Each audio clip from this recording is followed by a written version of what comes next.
This is please be seated. This is the first time we've been at the new and improved Rose Garden, and people are loving it. They're loving it like they've not loved a lot of things. We have the Presidential Walk of Fame, which you just saw, and it just opened. We wanted to get it open for this occasion. We were hoping we were able to get outside, and the weather allowed us to. It was supposed to be a terrible rainy day. I was telling Eric, and God was watching, and he didn't want that for Charlie. He just didn't want that. So it's really beautiful. It couldn't be more beautiful. Today we're here to honor and remember a fearless warrior for liberty, beloved leader who galvanized the next generation like nobody I've ever seen before, and an American patriot of the deepest conviction, the finest quality and the highest caliber, the late, great Charlie Kirk.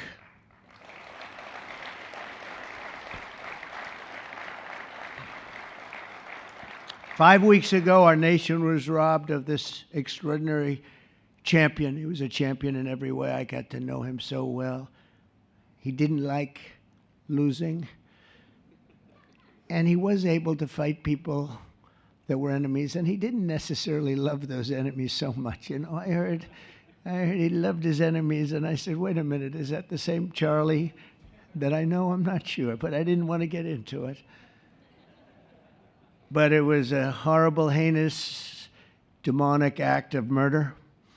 He was assassinated in the prime of his life for boldly speaking the truth, for living his faith and relentlessly fighting for a better and stronger America. He loved this country. And that's why this afternoon it's my privilege to posthumously award Charles James Kirk our nation's highest civilian honor, the Presidential Medal of Freedom. Thank you.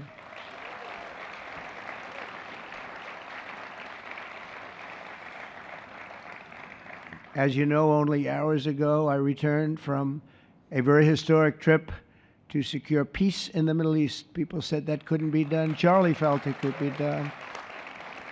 Charlie felt it could be done. Thank you. Thank you. Thank you very much.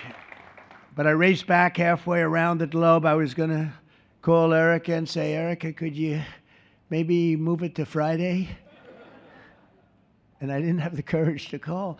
But you know why I didn't call? Because I heard today was Charlie's birthday. And I said, you know, that was a definite. And I said, we're going to have to forget about some of those very big, very rich countries that expected me to be there. And I can tell you, based on the length of that flight, I wouldn't want to go back tomorrow. But I would not have missed this moment for anything in the world. Nothing. And it's a very important time for our country, and our country is doing so well. It's never done better.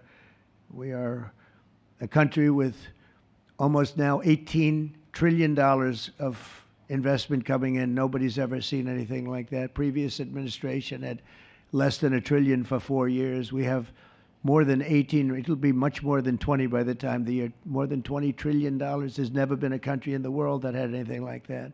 What's happened to our country is incredible in a short period of time. Charlie was a big person for, sir, could we close up those borders, please, a little bit? You know, they're really leaking badly. I said, Charlie, I haven't gotten there yet.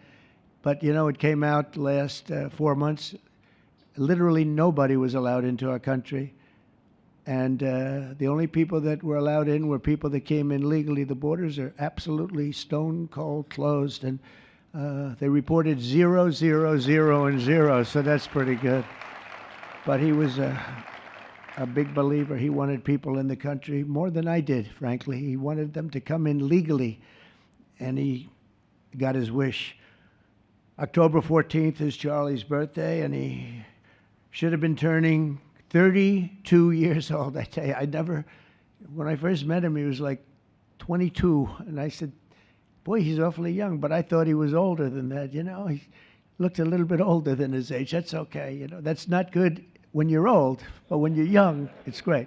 He had the best of all things, but he was special.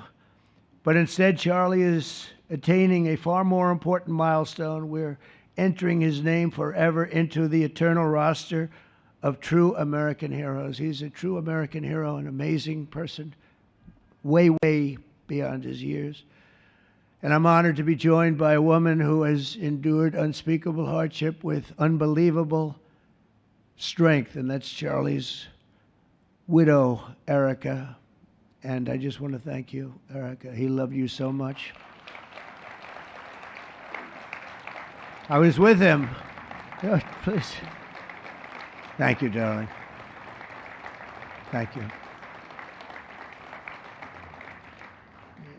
I was with him before I met Erica, and he told me he was going to get married. He said, "You won't believe how beautiful she is." I said, "Well, then now that I meet her, he's right." But then he also said, "And you know what? She's like the smartest person I know." See, they do go together on occasion. Not often. Not often. But on occasion they go together. But he was in love with you. He was deeply in love with you. It's great. Erica, your love and courage have been an inspiration to all of us, and we will always be here for you, and we're always going to be here for your gorgeous, beautiful children. And we'll never forget what your family has sacrificed for our country. Man loved our country. When things were going badly for our country, he was so, as you know, angry. He would get angry because he said it doesn't have to be that way. We're also pleased to be joined by an incredible group of Charlie's friends, very powerful friends, actually, and some not so powerful, and they're actually better people, okay? I know them all. They're the less powerful ones. I have to tell you that, all of you power guys down here. The best ones in the group are the ones that are less successful, but that happens too. No, they're all great, and they're here. And let's start with Erica's father. Where is Erica's father? Where are you? Where are you, Dad? Oh, look at him. Wow. I want to get a hat like that, too. I like that. How are you? Nice to see you again. Thanks as well to Vice President J.D. Vance, who's been fantastic. J.D., thank you very much. Great. Doing a great job. Did a great job on Sunday with George Slopadopoulos. Put him away pretty good. Second lady, who's a phenomenal woman, Usha Vance. Thank you very much, Usha. Thank you very much. Great woman. President of Argentina. He wanted to be here. That's Argentina's a serious flight, right?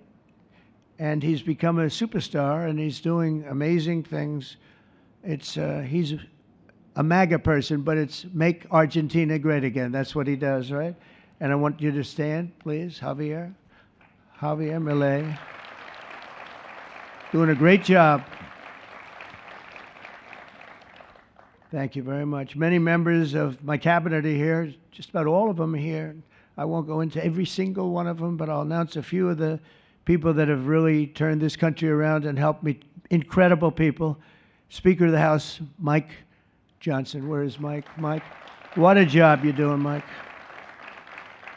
What a job you're doing. And I watched you this morning, and you're in there trying to say, look, just let the country open. Everything will be fine.